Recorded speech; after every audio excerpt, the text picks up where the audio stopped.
Boa noite, queridos. Paz do Senhor. Nós estamos hoje com a terceira aula do nosso tópico homilética. É o último módulo do nosso seminário básico em teologia pelo IBS, Instituto Bíblico Evangélico Semeadores, que é o seminário teológico da nossa igreja, Assembleia de Deus, Ministério de Madureira, Campo de Sobradinho, Distrito Federal. Na aula anterior, nós tratamos dos 3 tipos de sermão. Isso já foi falado aqui nas aulas: o sermão temático ou por tópico, o sermão textual e o sermão expositivo. Nós falamos também na última aula sobre a estrutura do sermão. A estrutura consiste em introdução, narração, tema, argumentação, conclusão e aplicação. Foi falado aqui para vocês cada um desses temas na aula anterior. Hoje nós vamos falar um pouco do uso da ilustração no sermão e também da oratória. E aí nós concluímos a matéria homilética, ok? Então vamos para o uso da ilustração no sermão. Ilustrar significa tornar claro, como a própria palavra diz. Explicar mediante um exemplo. Imagina um quarto, 4 paredes, telhado, piso, só que não possui portas e janelas. Como que é esse quarto? Ele é escuro. Agora imagine que abriu uma janela nesse quarto. Qual o efeito que essa janela aberta faz? Claridade. Ela torna o ambiente mais arejado, ela torna o ambiente mais alegre. Uma janela em um quarto. A ilustração no sermão, ela tem esse efeito. Então, assim, o que causa no ouvinte? Estimula o interesse, desperta a curiosidade. É uma ferramenta a ser utilizada no sermão. Não é o mais importante, mas é uma ferramenta importante. E aí você me pergunta, mas quais são as fontes de uma boa ilustração? Vamos lá. A primeira fonte de uma boa ilustração é a Bíblia. Então você está ministrando um texto bíblico, um sermão bíblico, teológico, na igreja, em algum evento. A melhor fonte para você apresentar uma ilustração daquele texto que está sendo tratado no sermão é a própria Bíblia, ou seja, uma outra passagem para ilustrar aquela história. Temos também histórias diversas, fatos históricos reais podem enriquecer o sermão. Pode ser história, teológica ou pode ser história secular. A fonte pode ser a sociedade, fatos sociais que tomaram destaque da mídia, jornais, revistas. Às vezes você está falando de relacionamentos, por exemplo. Você pode trazer algum fato que ficou muito famoso na mídia, que todos tenham conhecimento, para fazer um link, um leque do texto que está sendo abordado e do que está sendo falado. Pode ser da natureza. A natureza é riquíssima, em detalhes. E aí eu vou até trazer como exemplo, um dos últimos sermões que eu ouvi na igreja, foi falado daquele texto em 2 Coríntios 9. 2 Coríntios 9 é um texto em que Paulo ele traz para nós uma definição do que é oferta, do que é a contribuição no reino. É um texto riquíssimo para isso. Traz os 3 P's de Paulo, que a oferta, eu não sei se eu vou lembrar, a oferta ela é periódica, a oferta ela é pessoal e a oferta... não lembro o terceiro P, me perdoe. Mas ele traz os 3 P's de Paulo sobre a oferta. Mas o que eu estava dizendo? Um irmão teve a oportunidade para fazer uma ministração e orar pelos ofertantes, leu o texto de 2 Coríntios capítulo 9, 2 ou 3 versículos, e aquele versículo que fala que Deus ele multiplica a sementeira e ele concede semente ao que semeia. Na ilustração desse texto você pode falar sobre plantio mesmo, plantio propriamente dito, experiências práticas de plantio, o que é sementeira, às vezes você teve contato com o plantio ou de alguma situação que você ouviu. Isso é ilustração para o texto. Pode ser da vivência cotidiana a sua ilustração, não tem problema. Pode ser até pessoal ou de outras pessoas. Só que você tomar cuidado para experiências pessoais, se forem da ilustração, essas experiências pessoais, elas não podem exaltar o orador, não pode promovê-lo ok? Quem está falando. A glória é de Deus. E também tem que tomar cuidado, porque as ilustrações podem trazer um efeito contrário. Então tome bastante cuidado com a ilustração que você vai colocar no seu sermão. A ilustração ela é importante, só que tem que ser escolhida com cuidado. Por fim, pode ser pensamentos, frases, poesias na ilustração. Temos que tomar alguns cuidados com as ilustrações. Primeiro, alguém já disse que é mais fácil o ouvinte se lembrar da ilustração contada do que do tema ou do argumento do sermão. Olha aí a importância da ilustração.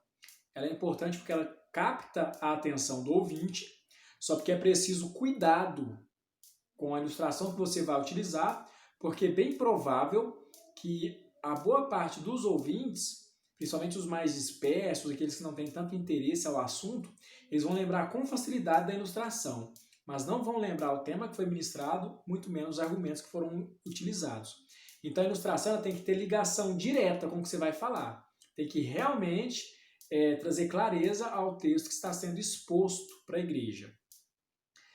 O assunto tem que ter essa ligação, tem que ter fonte confiável na ilustração, elas não podem ser inverídicas, né? Você pode, de preferência, citar a fonte. Ontem, assistindo o Jornal Nacional, aconteceu tal fato, ok? Isso é citar a fonte. Evite história de pescador. Evite alterar a história da ilustração. Aumentar, quando eu falo história de pescador, porque pescador geralmente ele floreia a história, ele aumenta. Então evite aumentar ou diminuir a ilustração para ela caber no texto. Se a ilustração ela não se encaixa no sermão, não utilize. Por quê? Porque ilustrações, diversas vezes elas são repetidas. E aí pode ser que alguma pessoa já ouviu aquela ilustração e você apresenta ela de uma maneira, né, deturpada, por assim dizer, a grosso modo, diferente da original, isso vai causar uma grande estranheza para o seu sermão. Tome cuidado com o vocabulário que vai ser utilizado no púlpito, né? Nós sabemos que a linguagem, a língua portuguesa ela é muito rica.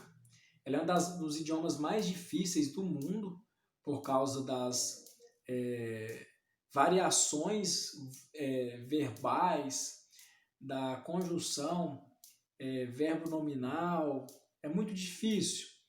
Então, sabemos que existem dialetos, existem gírias, só que o púlpito é um lugar, né, de respeito. Então, a depender do local que você está, qual que é o seu público, né, tente se encaixar com o linguajar que o evento espera. E não exponha fatos de natureza sigilosa. Às vezes, na sanha de trazer uma ilustração que se encaixa perfeitamente ao sermão, se expõe a um fato que é sigiloso. Mesmo não citando as pessoas, né, não dando nomes ou dando nomes fictícios, se o fato ocorreu naquele local, não utilize. E aí fica a pergunta, mas quando eu devo utilizar a ilustração? Bom, ela é mais indicada preferencialmente na introdução ou na conclusão. Na introdução, nós sabemos que é um ponto inicial importante do sermão, então você pode chamar a atenção do público ali, ou também na conclusão, ou pode nos dois pontos. Você pode começar a ilustração na introdução e depois trazer o sermão, os argumentos, a narrativa, e lá na aplicação, e lá na conclusão, você conclui a ilustração ou repete. Não há problema isso. Agora eu quero falar um pouco de oratória. Eu já deixo um alerta aqui, que pode parecer que é um tema chato, muito técnico, muito metódico, e às vezes não cabe no sermão espiritual. Mas não é isso. Oratória é uma técnica que auxilia o orador, o ministrante, a passar a mensagem com clareza para o povo. Você já viu que às vezes Deus ele usa, nós não estamos questionando quem Deus usa ou a forma que ele usa quem ele quer da forma que ele quer. O que nós estamos apresentando é que nós podemos nos preparar para ser usado por Deus, nós podemos nos aperfeiçoar para ser usado por Deus, e também nós podemos receber de Deus o dom. E eu trago que a oratória ela tem a ver com o dom da oratória, né? Pode ser aperfeiçoado, claro, pode ser melhorado, claro, mas também temos o dom da oratória. Então, eu já peço aí que vocês abram o coração, deixe o Espírito de Deus ministrar na sua vida nesta aula e fique atento com a questão de oratória. Não são críticas vazias, tá? São críticas edificantes mesmo, para nosso crescimento. Então vamos lá. Oratória é a arte de falar bem em público, de forma eloquente, utilizando normas e técnicas a fim de comunicar com excelência, para que o ouvinte receba a mensagem que está querendo ser passada. Platão, filósofo grego, já dizia que a oratória, de certa forma, tem nas mãos todos os poderes. E tem alguns livros que eu já li de Platão durante a faculdade, dentre eles A República, é um livro excelente, uma obra de Platão, muito boa. E lá existem nesse livro A República vários diálogos de Sócrates com alguns sofistas que ficam debatendo assuntos filosóficos. A oratória de Sócrates ela sobressaía, né, aos demais, isso era muito importante no debate, né, na apresentação de ideias, e quando nós estamos tratando do reino, então é importante que você tenha uma boa oratória para que a pessoa compreenda quão maravilhoso é o reino de Deus. Devemos tomar muito cuidado na hora da apresentação de um sermão. Por quê? Porque ele pode dar vida, o sermão, como pode matar. Depende do que falamos, como falamos, da maneira que falamos. Às vezes nós queremos passar uma palavra, né, de Deus, abençoada, do reino, bíblica, mas às vezes a forma que nós falamos mata o ouvinte. Às vezes muito agressivo, às vezes com muita emoção, de raiva, de tensão. Isso mata quem está ouvindo, porque às vezes nós somos tocados pelo Espírito Santo, com a palavra que é ministrada, com a seriedade das regras, né, do pecado, das ordenanças de Deus, e às vezes a oratória nos atrapalha neste momento. Princípios da oratória na apresentação do sermão. 2 princípios básicos. O primeiro princípio é a voz. Seja o mais natural possível. Cuidado com a intensidade da voz. Tonalidade e volume são importantes. Saber dosar a voz. Fazer pausas reflexivas. Subir e descer o tom da voz no sermão nos momentos corretos, para que não seja agressiva, né, para o ouvinte. Saiba controlar o microfone. Para nós que ministramos na igreja, geralmente usa-se o microfone. Então é importante você saber que a sonoplastia, né, o pessoal da mesa, eles colocam o volume de acordo com a sua fala. Então vai ter um volume padrão para a ministração. Quando você vê que vai colocar um tom mais forte na voz, afaste o microfone. Não tem problema nenhum. Porque se você continuar falando nesse tom e for falar um pouco mais alto com o microfone na mesma distância, as pessoas vão assustar. Isso vai atrapalhar a compreensão do seu sermão. O primeiro é a voz e o segundo é o gesto. Nós sabemos que o gesto manda muito. Por quê? Porque quando eu estou falando e fazendo gestos, a sua concentração vai seguir. Isso é muito fácil de você observar nos truques de mágica. Geralmente os mágicos eles buscam a atenção das pessoas para onde as coisas não estão acontecendo. E você não vê onde realmente ele está te iludindo, vou colocar assim. Quanto aos gestos, na oratória, seja equilibrado. Alguém já disse, né, que o corpo fala. Então é muito importante que o pregador saiba fazer gestos apropriados durante a apresentação do sermão, discretos. Também não fique estático, pois isso fica muito cansativo. Então você pode andar pelo púlpito, andar pelo palco, andar onde você estiver, de uma ponta a outra, né, do apoio onde você está. Isso é bom, desde que não seja exagero.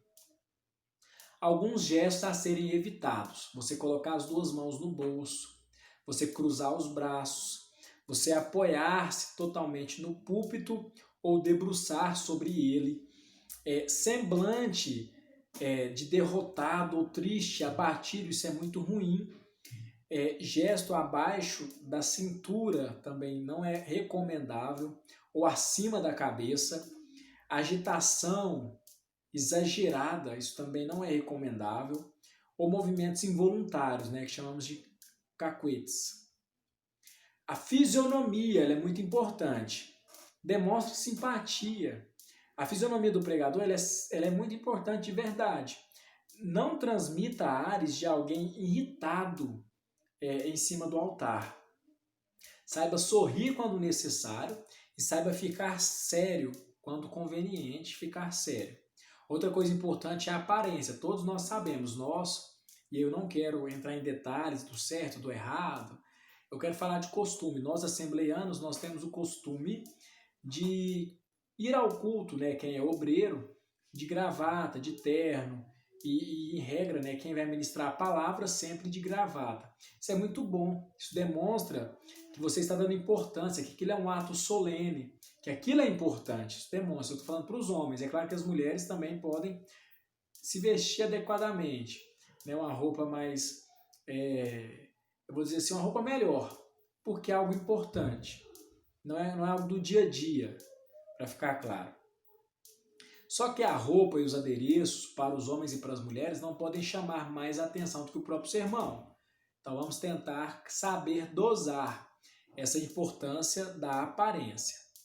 A respiração. Respiração é fundamental para controlar a respiração é fundamental para um bom sermão. Então você tem que atentar para a pontuação. Respirar na hora certa. Tem pregador que deixa o público agoniado. Começa a narrar e não para, e aí parece que quem está ouvindo perde o fôlego ao ver aquele pregador não fazer pausa. Então nós temos que saber fazer, porque às vezes parece que nós vamos até engasgar. Isso pode ser aprendido com treinamento, ok? Cada um tem seu estilo próprio, como foi falado na aula anterior, na primeira aula, evite imitar, não precisa imitar ninguém, nenhum pregador. Mesmo aquele pregador da melhor oratória, você pode achar o seu tipo de oratória. Dicção é a pronúncia corretamente das palavras. Sem engolir plurais, fale com clareza. Sabe aquele nós trouxe, nós fizemos, os irmãos, veve, a pessoa agora é membra. São palavras que não existem, são concordâncias erradas. Isso agride o ouvido. Eu sei que cada um tem o seu nível de estudo, não estou dizendo que só quem é bom de português pode ministrar a palavra, não é isso. Mas se você puder, melhore. Se você puder, fale aquilo que você tem costume, fale aquilo que você é acostumado, que você conhece. Evite inventar, né? E aí já entro na questão, no pilar do vocabulário. Então, tome cuidado com o emprego de palavras. Não use palavras que você não saiba o significado. Cuidado com as concordâncias, né, verbo-nominais. Evite gírias, evite jargões teológicos ou frases feitas. Por fim, e já quase concluindo a aula, quero falar do olhar. Uma boa comunicação começa com o olhar. E o olhar nós sabemos que ele é de suma importância no diálogo. E ainda mais, e aqui eu abro um parênteses, nesse tempo de pandemia em que nós estamos usando máscaras, né, para o convívio social, então o olhar está sendo muito importante. Seus olhos, é bom que seus olhos passem por todo o público. Nunca fixe um olhar somente em um canto. Isso constrange, ou em alguma pessoa. Então, durante o sermão, procure passar o olhar durante todo o salão, na frente, dos lados, lá no fundo. Se possível, de vez em quando, se tiver alguém na sua retaguarda, pode se virar, poucas vezes, mas concentre-se aqui. É claro que você pode, e é bom que você tenha um ponto de apoio, geralmente naquelas pessoas que estão mais concentradas no seu sermão. Se você vê que tem uma pessoa aqui, outra ali, que estão realmente prestando atenção, você pode, durante o sermão, fala olhando, mas nunca o tempo todo, ok? E tome cuidado com a interação, tá, do público, mas nunca se afronte com distrações. Nós sabemos que nós estamos sujeitos, o culto, em regra, ele é público. Então, às vezes, pode ocorrer distrações, seja de algum membro da igreja, com um filho, com a criança, ou algum adulto mesmo, que chama a atenção dos demais, seja com um visitante inesperado, né, que cause algum tumulto ou distração. Por que é bom evitar dar voz à distração, porque às vezes nem toda igreja percebeu, e quando você apresenta, como quem está ministrando está de frente vendo todos. Às vezes quem está mais na frente não está vendo o que está acontecendo lá no fundo, uma distração.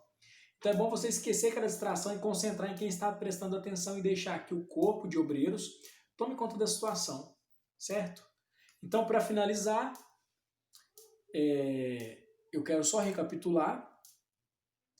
Existem 3 tipos básicos de sermão: o sermão tópico ou temático, o sermão textual e o sermão expositivo. A estrutura do sermão consiste em introdução, narração, tema, argumentação, conclusão e aplicação. A ilustração no sermão é muito importante e a oratória é muito importante. Ore sempre a respeito do texto bíblico que você for apresentar no sermão. Eu sei que você aprendeu isso aqui no início do curso, eu acho que lá no módulo 1, nós estamos no módulo 14, lá atrás, introdução bíblica, a importância de orar ao ler a Bíblia. Então esteja em constante oração no seu texto bíblico, peça constante ajuda ao Espírito Santo, que nos capacite, que nos guie, que te dê palavras. Estude o texto bíblico, demonstre conhecimento e domínio do assunto do texto que está sendo abordado. Um exemplo simples, você vai falar da mulher do fluxo de sangue, que padecia desde os 12 anos de idade, daquele fluxo de sangue, 24 anos. Então, assim, saiba dizer os detalhes daquela enfermidade, daquela situação, das pessoas envolvidas naquela história. Estude o texto. Elabore um esboço. Eu conheci já pastores, ministrantes da palavra, que conseguem pregar muito bem sem qualquer anotação, mas a mente pode falhar.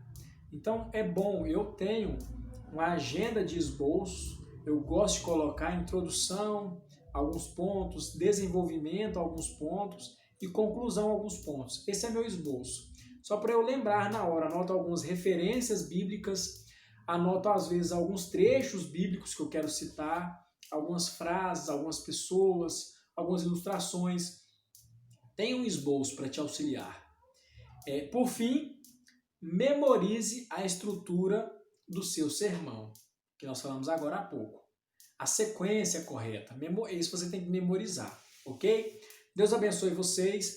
Essa foi a aula de encerramento deste curso. Que Deus abençoe você que teve força de chegar até aqui.